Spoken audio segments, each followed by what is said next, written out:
Hello, everyone. Welcome back to a new episode of Tech It's Simple.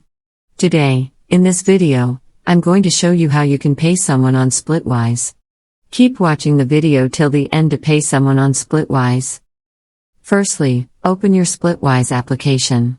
The homepage of Splitwise will appear on the screen. You cannot directly pay someone on Splitwise. So, all you need to do is tap on the Friends option at the bottom of the page. Tap on the name of the person or group of friends you would like to pay, and then click on Settle Up. Select a payer, enter the amount, add a payment description or note if you want to, and click on the tick mark at the top right corner of the screen. This is how you can pay someone on the Splitwise application quickly and easily, just in a few steps. If you have any thoughts or queries, let us know in the comments section.